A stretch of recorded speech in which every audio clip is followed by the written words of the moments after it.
Hello everyone, welcome back once again. आज हम book number 1 का चैप्टर नंबर 2 कंप्लीट करेंगे, जिसका नाम है राजा, किसान और नगर। और इसके अंदर जितने भी टॉपिक्स पढ़ाऊंगा वो पेपर में आएंगे ही आएंगे एंड उन्हीं टॉपिक के अंदर से आएगा। और जो हमारा पर्पस रहेगा CUET प्लस CBSE बोर्ड। ठीक है दोस्तों, बिना देरी करते हुए वीडियो स्टार्ट करते हैं। जो हमारा पहला क्वेश्चन आता है प्रिंसेप्स और पियादसी। अब जेम्स प्रिंसेप्स ईस्ट इंडिया कंपनी का अधिकारी था। मतलब जो जेम्स प्रिंसेप थे, ये भाई साहब कहाँ के अधिकारी थे? ईस्ट इंडिया कंपनी के अधिकारी थे। ये 1830 के दशक में इन्होंने ब्राह्मी और खरोष्टी लिपि का सफलतापूर्वक अध्ययन किया। मतलब ब्राह्मी और खरोष्टी लिपि थी, उसको समझकर लोगों को बताया कि इस लैंग्वेज में ये लिखा है। जेम्स प्रिंसेप ने पता लगाया कि अधिकांश अभिलेखों पर पियादसी लिखा है। अब पियादसी का अर्थ क्या है? पियादसी का अर्थ है मनोहर मुख वाला राजा। बाद में ये स्पष्ट हुआ कि ये अभिलेख सम्राट अशोक के हैं। जब अभिलेख सम्राट अशोक के हैं तो जब अधिकांश अभिलेखों पर पियादसी लिखा है तो सम्राट अशोक के लिए ही पियादसी जो शब्द है उसका प्रयोग किया गया है। ठीक है दोस्तों, नेक्स्ट जो आता है हमारा अभिलेख तथा अभिलेख शास्त्र। ये भी हमारा 5 नंबर में क्वेश्चन बनता है। अभिलेख क्या है? पत्थर, धातु, मिट्टी के बर्तन पर खुदे हुए लेखों को क्या कहते हैं? अभिलेख कहते हैं। मतलब ये हमारी एक चट्टान है, ठीक है, जो इस पे खोद खोद कर लिखा हुआ है, इसको ही क्या कहते हैं?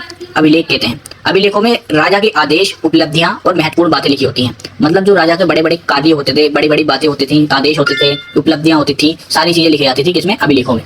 कुछ अभिलेखों पर तिथि लिखी मिली है, जबकि कुछ पर नहीं। मतलब जो अभिलेख हैं ये कुछ पर हमारी नीचे तारीख मिली है और किस पर नहीं मिली। ठीक है, इन अभिलेखों में प्राकृत, सांस्कृतिक, पाली और तमिल भाषा का प्रयोग किया गया है। ठीक है दोस्तों, अब हम पढ़ेंगे अभिलेख शास्त्र। इसी का ही टॉपिक है। अभिलेखों के अध्ययन करने को ही अभिलेख शास्त्र कहते हैं। मतलब अभिलेखों को समझकर पढ़ने को क्या कहते हैं? अभिलेख शास्त्र कहते हैं। अभिलेखों को पढ़ने में कुछ कठिनाई आई हैं। अब वो कौन कौन सी कठिनाई है? अभिलेखों का टूट जाना, अक्षरों का घिस जाना, भाषा या लिपि समझने में कठिनाई आना। ये हमारे जो ये 3-4 टॉपिक्स हैं, 3-4 पॉइंट्स हैं जो इसमें कठिनाई आई थी। ठीक है, इनमें जो क्वेश्चन बन जाते हैं 1 नंबर, 2 नंबर या तुम्हारे 5 नंबर के क्वेश्चन आराम से बन जाते हैं। इसमें जो महत्वपूर्ण जो कार्य थे, राजा जो महत्वपूर्ण बातें लिखी हुई हैं अभिलेखों में, वो क्या थी? राजाओं के नाम का पता चलता था, शासकों की उपलब्धियों की जानकारी मिलती थी, तिथि और दान की जानकारी मिलती थी, धर्म तथा समाज की स्थिति का पता चलता था। मतलब इन अभिलेखों पर जो भी लिखा था तो मतलब ये है कि इससे इतिहास का पता चलता था। ठीक है, तो हम नेक्स्ट स्लाइड की ओर बढ़ते हैं। हम नेक्स्ट जो क्वेश्चन आता है हमारा महाजनपद। अब महाजनपद क्या है? लगभग 2500 वर्ष पहले कुछ जनपद क्या हो गए थे? अधिक शक्तिशाली हो गए थे, तो उन्हें कारण उनको नाम दिया गया महाजनपद। ठीक है, अधिकांश महाजनपदों की एक राजधानी होती थी। राजधानियों की सुरक्षा के लिए किले बनाए गए थे। मतलब किले कैसे? ये हमारी अंदर सारी बस्ती है, उसके चारों तरफ बाउंड्री की गई थी जिससे सुरक्षा हो सके। एंड किलों की देखभाल सैनिक और अधिकारी करते थे। मतलब ये हमारा जनपद है पूरा, इसके बाहर किले हैं। ठीक है, और इनके ऊपर भी यहाँ पे साइडों में बड़ी बड़ी इमारतें होती थी। इस पे कौन बैठे रहते थे? सैनिक और अधिकारी इसकी सुरक्षा करते थे पूरे चारों तरफ से। अधिकांश महाजनपदों पर राजाओं का शासन होता था। 14 महाजनपदों पर राजाओं का शासन था, जबकि वज्जी और मल महाजनपदों पर गढ़ संघ शासन था। मतलब लोगों के द्वारा शासन किया जाता था वहाँ पर। कहाँ पर? 14 महाजनपदों से 2 महाजनपद ऐसे थे, वज्जी और मल, जहाँ पे लोगों का शासन था। यहाँ से MCQ बन जाते हैं एंड अपने बड़े क्वेश्चन में भी आप लिख सकते हो। 16 महाजनपदों का उल्लेख बौद्ध और जैन ग्रंथों में मिलता है। महत्वपूर्ण जो बातें हैं, महत्वपूर्ण जो महाजनपद आज हैं वो है मगध, गांधार, वज्जी, कौशल, कुरु, पांचाल, अवंती। इनका उल्लेख बार बार मिलता है, जैसे ये महत्वपूर्ण जो है हमारे उसके पेपर के पर्पज से।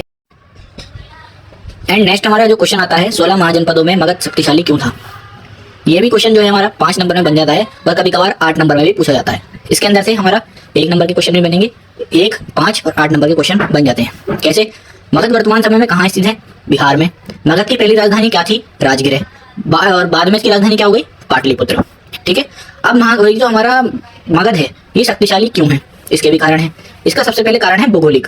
भौगोलिक में कैसे? ये जो हमारा मगध है ये चंदा नदी, सोन नदी और गंगा नदी से सींचा जाता है। मतलब इसकी जो सिंचाई होती है कृषि में, ये किसके द्वारा होती है? चंदा, सोन और गंगा नदी के द्वारा। ठीक है, एक ये कारण है। दूसरा विंध्याचल पर्वत, ये जो हमारे पर्वत होते हैं, जितने भी पहाड़ होते हैं, ये विंध्याचल पर्वत से घिरा हुआ है मगध जो है। इसी वजह से ये भी एक कारण है। भौगोलिक कारण वो होती है जो प्राकृतिक रूप से सुरक्षा मिलती है जहाँ पर। ठीक है दोस्तों, अब मगध शक्तिशाली क्यों बना? अब इसके पॉइंट पढ़ लेते हैं हम। उपजाऊ भूमि। उपजाऊ भूमि तो होगी क्योंकि चारों तरफ इसकी नदियां हैं, तो उपजाऊ भूमि तो होगी भाई। लोहे की उपलब्धता, यहाँ पर्याप्त मात्रा में लोहा था, जिससे औजार बनाने में कोई परेशानी नहीं आती थी। हथियार, औजार सब आराम से बन जाते थे। लोहे की उपलब्धता, लोहे के औजार। जंगलों में हाथी, मतलब जंगलों में हाथी थे वो भरपूर मात्रा में थे, जिसे जंग के लिए इस्तेमाल किया जाता था तथा बड़े बड़े कार्यों के लिए इस्तेमाल किया जाता था। गंगा नदी, गंगा नदी, सोन नदी और चंदा नदी दोनों यहाँ के इसके चारों ओर थी तीनों। शक्तिशाली शासक जैसे बिंबिसार, अज्ञातशत्रु, महापद्मनंद जैसे शासक भी हुए यहाँ पे, जिससे मगध और शक्तिशाली बना। विशाल सेना, यहाँ की सेना जो थी वो क्या थी? संगठित और शक्तिशाली थी, जिससे मगध को शक्तिशाली बनने से कोई रोक ही नहीं सकता था। भाई जिसकी सेना मजबूत हो और जिसके शासक मजबूत हो तो वो तो राज्य बुलंदी छू जाएगा, ऐसा सिस्टम था। ठीक है दोस्तों, देखो जंगलों में हाथी मिलते थे जो सेना के लिए उपयोगी थे। सबसे जो इंपॉर्टेंट थे यहाँ पे हाथी और इसकी भौगोलिक स्थिति थी और लोहा, जिससे ये मजबूत था। ठीक है, नेक्स्ट स्लाइड की ओर बढ़ते हैं। इस जो हमारा क्वेश्चन आता है, मौर्य साम्राज्य की सैन्य प्रशासन व्यवस्था कैसे थी, मतलब जो मौर्य साम्राज्य था उसकी जो सैन्य व्यवस्था थी वो कैसी थी। और एक और इसमें से क्वेश्चन बनता है, लाइक किस टाइप का बनेगा, ये पूछ लेगा 321 से 185 ईसा पूर्व के बीच मौर्य साम्राज्य की स्थिति कैसी थी, या मौर्य साम्राज्य का सैन्य प्रशासन कैसा था, या मौर्य साम्राज्य का स्वरूप कैसा था। इस टाइप के क्वेश्चन बनेंगे। आपको क्वेश्चन की एक प्लेलिस्ट भी दूंगा मैं एंड में, जब आपके पेपर नियर बाय होंगे तो मैं आपको एक प्लेलिस्ट दूंगा जिसके अंदर ऑल टाइप्स ऑफ क्वेश्चन होंगे, जिस तरीके से क्वेश्चन पूछे जाते हैं। ठीक है, अब जो हम पहले सबसे पहले मौर्य साम्राज्य के सैन्य प्रशासन पढ़ लेते हैं। सेना कैसे थी वहाँ पे। मौर्य साम्राज्य की विशाल सेना थी और सेना के पास क्या था, पर्याप्त हथियार थे क्योंकि लोहे की भरमार थी। राजा सेना का सर्वोच्च सेनापति होता था। बहादुर सैनिकों की भर्ती की जाती थी, मतलब जितने भी हमारे मौर्य साम्राज्य के अंदर जितने भी लोग रहते थे उसमें से मजबूत लोगों को चुना जाता था। जैसे दिल्ली पुलिस का एग्जाम होता है हमारा, दिल्ली पुलिस का फिजिकल, उसमें से मजबूत लोगों को चुना जाता था। ठीक है, बहादुर सैनिकों की भर्ती की जाती थी। सैनिकों को नियमित वेतन दिया जाता था, मतलब सैलरी दी जाती थी। सैनिकों का कार्य राज्य की रक्षा और शांति बनाए रखना। सेना के दो प्रमुख भाग थे, जल सेना और थल सेना। अब देख लेते हैं सैनिकों की संख्या कितनी थी। पैदल सैनिक जो थे वो कितने थे, 6 लाख, घुड़सवार 23,000, हाथी 9,000 थे, रथ 8,000 थे। ये आंकड़े हैं जो हमारे एनसीईआरटी से मिलते हैं हमें। ठीक है, मेगास्थनीज के अनुसार मौर्य सेना के संचालन के लिए 6 समितियां थी। ये भी इंपॉर्टेंट है, 6 समिति थी और एक उप समिति थी। ठीक है, 6 समिति कौन सी थी। पहली समिति जल सेना, दूसरी परिवहन, तीसरी पैदल सेना, चौथी घुड़सवार, पांचवी हाथियों की सेना, छठी रथ सेना। ठीक है, जल सेना कैसे, नौसेना और जल मार्ग को देखभाल करती थी। परिवहन सैनिकों और सामान का परिवहन करती थी। पैदल सेना पैदल सैनिकों का प्रावधान देखरेख करती थी। घुड़सवार सैनिकों की देखभाल करती थी। हाथी सेना हाथियों के प्रशिक्षण की देखभाल करती थी। रथ सेना रथों का संचालन और देखभाल करती थी। ठीक है, इसमें महत्वपूर्ण जो है मेगास्थनीज के अनुसार मौर्य सेना का संचालन 6 समितियों द्वारा किया जाता था। 6 समिति और एक उप समिति द्वारा। ठीक है, एक उप समिति भी थी, वो इतनी इंपॉर्टेंट नहीं है लेकिन आपको पता होनी चाहिए। अब नेक्स्ट स्लाइड की ओर बढ़ते हैं हम अपनी। नेक्स्ट जो आता है हमारा, मौर्य साम्राज्य के प्रमुख जानकारी के स्रोत क्या है, मतलब प्रमुख जो है जानकारी के स्रोत क्या है, हमें किस किस टाइप से जानकारी मिलती है मौर्य साम्राज्य की। मौर्य साम्राज्य के इतिहास को जानने के लिए निम्नलिखित स्रोत और जानकारी मिलती है। निम्नलिखित स्रोत है जिससे हमें जानकारियां मिलती हैं, जैसे साहित्य स्रोत और पुरातात्विक स्रोत। साहित्यिक स्रोत कैसे, कौटिल्य की अर्थशास्त्र। अब जो कौटिल्य है, कौटिल्य चाणक्य को ही कहते थे। चाणक्य के 2 नाम थे, एक तो चाणक्य था और दूसरा कौटिल्य। कौटिल्य की अर्थशास्त्र, शासन, अर्थव्यवस्था और नीति की जानकारी मिलती है इससे, कौटिल्य की अर्थशास्त्र से। मेगास्थनीज की इंडिका, भारत का विस्तृत वर्णन और सामाजिक जानकारी मिलती है। बौद्ध साहित्य, अशोक और बौद्ध धर्म की जानकारी। जैन साहित्य, चंद्रगुप्त मौर्य और जैन धर्म की से जुड़ी जानकारी। पुराण, राजाओं की वंशावली और इतिहास। ब्राह्मण ग्रंथ, धार्मिक, सामाजिक और नीतियों की जानकारी। मतलब ये जो हमारे लिखित में जो जानकारी होती है उसे क्या बोलते हैं, साहित्यिक स्रोत। जो हमारी है कौटिल्य का, मेगास्थनीज की इंडिका, बौद्ध साहित्य, जैन साहित्य, पुराण, ब्राह्मण ग्रंथ। अब पुरातात्विक स्रोत क्या मिलते हैं हमें। पुरातात्विक स्रोत जो आते हैं, प्राचीन भवन जैसे उस समय की वास्तुकला और निर्माण कला का प्रयोग। मतलब जो प्राचीन भवन इमारतें जो होती थी ना, उससे हमें पता चलता था। इमारतें व गुफाएं, पत्थरों की इमारतें, गुफाओं से निर्माण कला का पता चलता था। मतलब जो इमारतें थी वो गुफाओं को कुरेद कर ही बनाई जाती थी। मतलब जो हमारी गुफा है, पत्थर, बहुत बड़ा पत्थर है, उसे कुरेद कर उसके अंदर इमारतें बनाई जाती थी। मूर्तियाँ, कला, सांस्कृतिक और धार्मिक मान्यताओं की जानकारी मिलती है। अभिलेख जो हमने पढ़ा था, राजाओं के आदेश, प्रशासन और धर्म प्रचार की जानकारी मिलती है। सिक्के, अर्थव्यवस्था, व्यापार, शासन और सामाजिक और आर्थिक जानकारी के लिए पता चलता है सिक्कों से। ठीक है, एंड जो इसका महत्वपूर्ण जो है वो है, इन स्रोतों की मदद से हमें मौर्य साम्राज्य की शासन, समाज और अर्थव्यवस्था, धर्म और सांस्कृतिक विस्तृत जानकारी मिलती है। मतलब अर्थव्यवस्था, इकोनॉमिक, शासन, समाज, धर्म और संस्कृति कैसी थी सब पता चलता है साहित्यिक स्रोत और पुरातात्विक स्रोतों से। नेक्स्ट स्लाइड की ओर बढ़ते हैं हम अपनी। नेक्स्ट जो आता है हमारा, मौर्य साम्राज्य की राजनीतिक उपलब्धियां कहाँ तक थी। मतलब मौर्य साम्राज्य की जो राजनीतिक उपलब्धियां थी वो कहाँ तक फैली हुई थी। जो राजनीतिक उपलब्धियां थी वो कहाँ तक थी, तक्षशिला, उज्जैन, तोसली, स्वर्णगिरी, पाटलिपुत्र और मगध। तक्षशिला, उज्जैन, तोसली, स्वर्णगिरी, पाटलिपुत्र। ठीक है, अब जो 5 राजनीतिक केंद्र थे और राजधानी क्या थी, पाटलिपुत्र थी, किसकी, मगध की। शासन अफगानिस्तान और बलूचिस्तान तक फैला था। संगठित सेना व्यवस्था थी, बेहतर मुद्रा प्रणाली व्यवस्था थी। सैनिक गतिविधियों का संचालन के लिए सुनिश्चित 6 उप समिति थी। ठीक है, क्या थी, 6 उप समितियां थी। मौर्य साम्राज्य की आर्थिक उपलब्धियां जैसे मतलब इकोनॉमिक्स कैसे थी, मुद्रा प्रणाली, सिक्कों का निर्माण और प्रचलन। मतलब वहाँ पे क्या था, सिक्कों का प्रचलन था जिससे सिक्कों से देके हम अपनी वस्तु खरीदते थे। व्यापार, आंतरिक और ब्राह्मणी व्यापार को प्रोत्साहन। मतलब जो व्यापार था वो आंतरिक भी था, इंपोर्ट भी करते थे और एक्सपोर्ट भी करते थे। ठीक है, आयात और निर्यात करते थे। कृषि, सिंचाई साधनों का विकास और कृषि को बढ़ावा दिया जाता था यहाँ पे। मतलब कृषि भी होती थी प्लस यहाँ पर विकास के लिए कार्य भी होता था। मूर्तिकला, यहाँ पे जो हस्तकला था इस पर ज़्यादा फोकस किया जाता था यहाँ पे। ठीक है, सैनिक व्यवस्था, संगठित सैनिक व्यवस्था थी, नियमित वेतन दिया जाता था जिससे सेना में और लोगों की भर्ती की जा सके। ठीक है दोस्तों, अब नेक्स्ट बढ़ते हैं हम।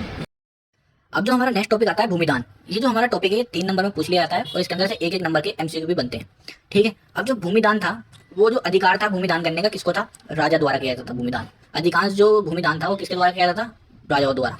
भूमिदान मुख्यतः ब्राह्मणों को दिया जाता था और जो भूमिदान दिया जाता था उस भूमि को क्या कहते थे? अग्रहारा, यानी अग्रहार कहा जाता था जो ब्राह्मणों को दिया जाती थी भूमिदान। ये इंपॉर्टेंट है, ये पूछ लिया जाता है एमसीक्यू में। ब्राह्मण अग्रहार स्वीकार करते थे, मतलब जो उनका अग्रहार उसे कहते हैं गिफ्ट, स्वीकार करते थे। कुछ महिलाओं ने भी भूमिदान किया है, जैसे प्रभावती गुप्ता, चंद्रगुप्त द्वितीय की पुत्री ने भी भूमिदान किया है। चंद्रगुप्त मौर्य नहीं, चंद्रगुप्त द्वितीय, प्रभावती गुप्ता। अग्रहारा की विशेषता क्या है? अग्रहारा की विशेषता है कर से छूट मिलती थी, कृषि करने का अधिकार मिलता था। मतलब जो ब्राह्मणों को दिया जाता था उस पर अग्रहारा जो मिलती थी उन्हें भूमि, उस पर कोई कर नहीं था। मतलब वो जितनी कृषि करते वो उनका जितना भी लाभ होता सब उनको ही मिल जाता, कोई उनसे टैक्स वसूल नहीं किया जाता था। ठीक है, कृषि करने का अधिकार मिलता था, स्थायी रूप से दिया जाता था। बेचने हस्तांतरित करने का अधिकार था, मतलब जो पंडितों को दिया जाता था ब्राह्मणों को, उनको अगर वो तो उनको गिफ्ट दे दिया तो वो है ना उसको आगे भी बेच सकते थे उस अग्रहारा की जमीन को। ठीक है, राजा द्वारा ब्राह्मणों को भूमिदान दी जाती थी। ठीक है, अब नेक्स्ट स्लाइड की ओर बढ़ते हैं। अब नेक्स्ट जो आता है सरदार और सरदारी। ये भी एक इंपॉर्टेंट क्वेश्चन है, सरदार और सरदारी। अब सरदार कौन होता है? सरदार शक्तिशाली व्यक्ति होता है। विलेज वगैरह में सुना है आपने कि विलेज वगैरह में प्रधान होता है, ऐसी एक विलेज होता है उसमें सरदार होता है। सरदार शक्तिशाली व्यक्ति होता है। सरदार का पद कुछ स्थानों पर वंशानुगत होता है तथा कुछ स्थानों पर निर्वाचित होता है। मतलब कुछ स्थानों पर पीढ़ी दर पीढ़ी सरदार बनते चले जाते हैं और कुछ स्थानों पर लोग चुनते हैं सरदार को। सरदारों के समर्थकों में परिवाहन के सदस्य और अनुयायी शामिल होते हैं। मतलब जो उसके समर्थक होते हैं उसके परिवार के लोग होते हैं और उसके सदस्य अनुयायी होते हैं, मतलब उसको मानने वाले होते हैं। अब सरदार के कार्य क्या होते हैं? लड़ाई झगड़ों और विवादों का समाधान करना, सरदारी का संचालन करना। मतलब सरदारी का संचालन कैसे? मतलब हुक्म देना लोगों को कि तुम ये कार्य मत करो और ये कार्य करो। भेंट और उपहार प्राप्त करना तथा उन्हें अपने समर्थकों में बांट देना। मतलब उनके जो चाहने वाले थे उनको भेंट देते थे, प्लस जब उन्हें वो भेंट मिल जाती थी तो वो अपने किसको दे देते थे? परिवार के अनुयायी को या अपने अनुयायियों को या परिवार के सदस्यों को भेंट दे देते थे, उनके चाहने वालों को। सरदारों के पास स्थायी सेना और नियमित अधिकारी नहीं होते थे। ठीक है, इंपॉर्टेंट क्वेश्चन आ जाता है कि सरदारों के पास कोई नियमित स्थायी सेना होती थी या नहीं होती थी, तो हमें नहीं पे टिक लगाना है। तो महत्वपूर्ण बातें हैं ये। सरदार स्थानीय स्तर पर लोगों का नेतृत्व करते थे और अपने समर्थकों की सहायता का कार्य करते थे, सहायता के लिए कार्य करते थे। ठीक है, इसमें से भी क्वेश्चन बन जाते हैं हमारे। अब जो इंपॉर्टेंट आता है हमारा मेगास्थनीज की इंडिका, इसमें भी हमारा पूछ लेते हैं। 8 नंबर का भी क्वेश्चन आ जाता है और 3 नंबर का भी आ जाता है इसके अंदर से कि मेगास्थनीज की इंडिका में किस किस व्यवस्था के बारे में लिखा है और मौर्य साम्राज्य के बारे में मेगास्थनीज की इंडिका में क्या लिखा है। ठीक है, ऐसा भी क्वेश्चन आ जाता है। जब भी मेगास्थनीज की इंडिका के बारे में पूछे ना तो आपको यही टॉपिक्स लिखने हैं। ठीक है दोस्तों, अब मेगास्थनीज कौन था? मेगास्थनीज जो था वो यूनानी दूत था जो चंद्रगुप्त मौर्य के दरबार में आया था। ठीक है, अब प्रश्न है मेगास्थनीज की इंडिका से हमें क्या पता चलता है? मेगास्थनीज की इंडिका से हमें मौर्य साम्राज्य और चंद्रगुप्त मौर्य के शासन की जानकारी मिलती है। राजा साम्राज्य का सर्वोच्च शासक होता है, ये भी पता चलता है। राज्य के मुख्य निर्माण के लिए राजा के मुख्य निर्णय राजा द्वारा लिए जाते थे। मतलब राज्य के जितने मुख्य निर्णय थे वो किसके द्वारा दिए जाते थे? राजा के द्वारा। पाटलिपुत्र मौर्य साम्राज्य की राजधानी है, ये भी पता चला हमें मेगास्थनीज की इंडिका से ही। पाटलिपुत्र विशाल और बड़ी राजधानी है, ये बड़ा नगर है, ये भी हमें किससे पता चला? मेगास्थनीज की इंडिका से। इसमें जो नगर में जो 64 द्वार थे, मतलब जो अंदर प्रवेश करने के ये जो छोटे छोटे हैं ये कितने? 64 द्वार थे। 570 बुरुज ये टावर थे। मतलब जो मेगास्थनीज के अनुसार ये पता चला कि नगर के अंदर 570 ऐसे ऐसे जो टावर खड़े हुए थे, 570। नगर के चारों ओर लगभग 10 मील लंबी लकड़ी की रक्षा दीवार परकोटा थी। मतलब ये लकड़ी की दीवार थी जो मैंने बताया था आपको, इसके चारों ओर थी। और यहाँ पे जो ये टावर है, ये टावर जो है इस पे बैठे रहते थे सैनिक जो निगरानी करते थे। ठीक है, अब जो महत्वपूर्ण बातें हैं, मेगास्थनीज की इंडिका मौर्य साम्राज्य का एक महत्वपूर्ण ऐतिहासिक स्रोत है। ठीक है, देख सकते हो ये पाटलिपुत्र कुछ इस टाइप का था। अब जो नेक्स्ट क्वेश्चन आता है हमारा, भारतीय इतिहास में अशोक का योगदान। भारतीय इतिहास में अशोक का योगदान। अशोक को भारत का सबसे प्रसिद्ध मौर्य शासक माना जाता है। इन्होंने क्या करा था? कलिंग युद्ध पर विजय प्राप्त की थी। क्या करा था? कलिंग युद्ध पर विजय प्राप्त करने के बाद उन्होंने और बाद में उन्होंने क्या करा? हिंसा का त्याग कर दिया और धम्म का मार्ग अपनाया। अब धम्म क्या होता है? अब धम्म का आगे पढ़ेंगे हम। अशोक ने अपने अभिलेखों और शिलालेखों और स्तंभों के माध्यम से धम्म का प्रचार किया। अशोक के अभिलेखों से प्राप्त चलता है कि उनके 5 प्रमुख राजनीतिक केंद्र थे। प्रशासन को सुचारू रूप से चलाने के लिए उन्होंने पाटलिपुत्र राजधानी बनाया। धम्म के प्रचार के लिए अशोक ने महामात्र नामक जो अधिकारी थे उनको नियुक्त किया था। कौन से नामक, क्या नाम था उनका? महामात्र नामक अधिकारी। ठीक है, अशोक के 5 प्रमुख राजनीतिक केंद्र ये थे: पाटलिपुत्र, तक्षशिला, उज्जैन, स्वर्णगिरी, तोसली। पाटलिपुत्र, तक्षशिला, उज्जैन, स्वर्णगिरी, तोसली, इसमें से एमसीक्यू बन जाते हैं, इसको ध्यान से करना। और आप जब भी अशोक के बारे में पूछे ना, अशोक का योगदान बताओ भारतीय इतिहास में, तो आपको यही टॉपिक लिखने हैं। अगर आप यही टॉपिक लिख देते हैं तो आपको फुल में से फुल नंबर मिलेंगे। ठीक है, अब महामात्र के कार्य क्या थे जो अशोक ने धम्म के प्रचार के लिए रखे थे? महामात्र, उनके कार्य क्या थे? धम्म का प्रचार करना, प्रजा के कल्याण के लिए कार्य करना, नैतिक मूल्यों को बढ़ावा देना। मतलब जितने भी नैतिक मूल्य थे उनको क्या करना? बढ़ावा देना। ठीक है, ये था अशोक का योगदान। अशोक का धम क्या है, जो हम बार बार पढ़ रहे थे, धम धम अशोक का धम, वो क्या है? बड़ों का सम्मान करना, सत्य बोलना हमेशा, अपनों से छोटों को अच्छा और उचित व्यवहार करना, ब्राह्मणों तथा श्रमणों के प्रति समान दया का भाव रखना, सभी धर्मों का सम्मान करना, हिंदू मुस्लिम सिख ईसाई सबका सम्मान करना, सेवकों और दासों के साथ दयालु व्यवहार करना, मतलब जो नीचे तबके के लोग थे उनके साथ दयालु व्यवहार करना। अशोक के अनुसार धर्म का पालन करने से इस लोक और परलोक दोनों में कल्याण होता। मतलब अगर धर्म का प्रचार पालन करें हम, धर्म के आस्था पर चलें, तो उसके अनुसार यह था कि तुम्हारा दुनिया के साथ साथ कल्याण और परलोक में भी कल्याण होगा। धर्म का उद्देश्य क्या था? सभी प्राणियों का कल्याण, सदाचार और नैतिकता का पालन, शांति और प्रेम की भावना, ये था अशोक का धर्म। अशोक के बारे में जब भी पूछे तो अशोक की जो इतिहास, अशोक भारतीय इतिहास में अशोक का योगदान लिखना होगा और अशोक का धर्म लिखना होगा 8 नंबर में जब भी अशोक के बारे में पूछे। तो अब हम नेक्स्ट क्वेश्चन की ओर बढ़ते हैं अपने। दक्षिण के राजा तथा सरदार, मतलब दक्षिण में जो राजा थे और वहाँ के सरदार वो कैसे थे देख लो। भारत के दक्षिण में कई शक्तिशाली सरदारियों का उदय हुआ। प्रमुख सरदारी जो थी, सरदारी वो क्या थी? चोल, चेर, पांडे। मतलब जो प्रमुख सरदारियां थी वो कौन कौन सी थी? चोल, चेर, पांडे। ये मुख्य रूप से वर्तमान तमिलनाडु और केरल के क्षेत्र में स्थित थी। ठीक है, अब इसमें से इंपॉर्टेंट जो हमारा टॉपिक बन जाता है एमसीक्यू के पर्पज से, दैविक राजा प्रथा। मतलब दैविक राजा प्रथा क्या थी? कुछ राजा सव्य को देवता के समान देखने का प्रयास करते थे। मतलब कुछ राजा इतने अपनी शक्ति, इतनी जो उनकी राज्य था उसकी शक्ति में इतने चूर हो गए थे कि उन्होंने अपने आप को खुद को देवता का समान रखने की कोशिश कर दी थी। कई शासकों ने अपनी मूर्तियां बनवाई। उदाहरण के लिए कुषाण शासक, मतलब कुछ शासक ऐसे थे जिन्होंने अपनी मूर्ति तक बनवा दी थी। एग्जाम्पल के लिए जो थे वो है कुषाण शासक, ये इंपॉर्टेंट है। कुछ शासक अपने नाम के साथ देवपुत्र की उपाधि भी लगाते थे। मतलब देवपुत्र, मतलब जैसे एग्जाम्पल के लिए चंद्रगुप्त देवपुत्र, इस एग्जाम्पल के लिए बताया, लेकिन ये चंद्रगुप्त का है नहीं, एग्जाम्पल के लिए बताया मैंने। कुछ शासक अपने नाम के आगे देवपुत्र की उपाधि लगाते थे। उद्देश्य क्या था उनका? सभी को देवतुल्य और महान शासक सिद्ध करना। मतलब वो चाहते थे कि हम महान शासक, अगर अपने नाम के आगे देवपुत्र लगाते तो हम महान शासक के रूप में देखे जा सकते हैं, लेकिन ऐसा था नहीं। नेक्स्ट क्वेश्चन के लिए बढ़ते हैं। अब केंद्रीय प्रशासन कैसा था वहाँ का? मौर्य साम्राज्य का जो केंद्रीय प्रशासन था, वहाँ राजा ही सर्वोच्च शासक था तथा प्रशासन के सभी महत्वपूर्ण निर्णय वह ही संवेद करता था।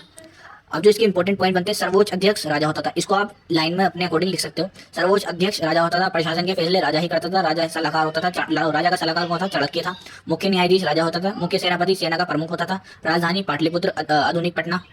प्रशासन के लिए 30 सदस्यीय परिषद थी।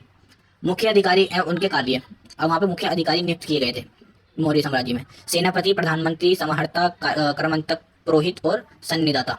और सेनापति का क्या काम था? सेना का प्रमुख होता था। प्रधानमंत्री राजा का मुख्य सलाहकार होता था। समाहर्ता कर वसूलना एवं राजस्व की व्यवस्था करता था। कर्मांतक कारखानों और उद्योगों को देखभाल करता था। पुरोहित धार्मिक कार्यों को संचालन करता था। सन्निधाता राजकोष खजानों की देखभाल करता था। अब जो नेक्स्ट क्वेश्चन आता है हमारा, 6वीं शताब्दी ईसा पूर्व में जो प्रमुख बदलाव आए, मतलब 6th सेंचुरी में जितने बदलाव आए हैं वो सबको एक साथ बताना है हमें। अब जो सबसे पहले जो हुआ बदलाव वो क्या था? महाजनपदों का उदय हुआ। छोटे छोटे जनपद मिलकर बड़े महाजनपद बनाने लगे। मतलब 16 महाजनपद थे वहाँ पे कुल। इनमें मगध, वज्जी, कुशल, कुरु, पांचाल, अवंती ये प्रमुख थे। शक्तिशाली राजाओं का विकास, कई राज्यों में राजतंत्र था। कुछ राज्यों में जैसे वज्जी में गणसंघ शासन था। कुछ राज्यों में गणसंघ शासन था, जैसे वज्जी और मल्ल। ठीक है। कृषि का विस्तार, लोहे के औजार के उपयोग से जंगल साफ हुए, खेती बढ़ी और उत्पादन में वृद्धि हुई। नगरों का विकास हुआ, व्यापार बढ़ने से नए नगर बसने लगे और राजगीर, वैशाली, कौसंबी, उज्जैनी जैसे नगर महत्वपूर्ण बने। व्यापार और सिक्कों का प्रचलन, व्यापार में वृद्धि हुई, आहत सिक्कों का उपयोग शुरू हुआ। नए धर्मों का उदय, जैसे बौद्ध धर्म, जैन धर्म का उदय हुआ। मगध का उदय, मतलब मगध सबसे शक्तिशाली जनपद बनकर उभरा था इसी समय काल में। इन सभी बदलावों ने भारतीय इतिहास में नए युग की शुरुआत की। अब जो एक नजर हम दोबारा मान लेते हैं इस पे एग्जाम के पॉइंट ऑफ व्यू से। 16 महाजनपद का उदय हुआ, मगध सबसे शक्तिशाली महाजनपद बना। लोहे के औजार से कृषि का विस्तार हुआ। 5 चिन्ह आहत सिक्कों का प्रचलन शुरू हुआ। बौद्ध और जैन धर्म का उदय हुआ। नगरों और व्यापार का तेजी से विकास हुआ। अब नेक्स्ट क्वेश्चन की ओर बढ़ते हैं हम। अब जो हमारा जितने भी इंपॉर्टेंट क्वेश्चन थे सब हमने इस वीडियो में कवर कर लिए हैं एग्जाम के पॉइंट ऑफ व्यू से। अगर आपको हमारी वीडियो अच्छी लगे तो लाइक करें, कमेंट भी कर दें एंड शेयर कर दें अपने जितने भी जरूरतमंद दोस्त हैं जो अपने 12th क्लास में हैं या सीयूटी की प्रिपरेशन कर रहे हैं। एंड अब अगर आप जितने इस पर लाइक करेंगे, कमेंट करेंगे और अपने डाउट्स पूछेंगे, ऐसे ही हम नेक्स्ट वीडियो जल्दी से जल्दी लाने की कोशिश करेंगे। Thank you for watching.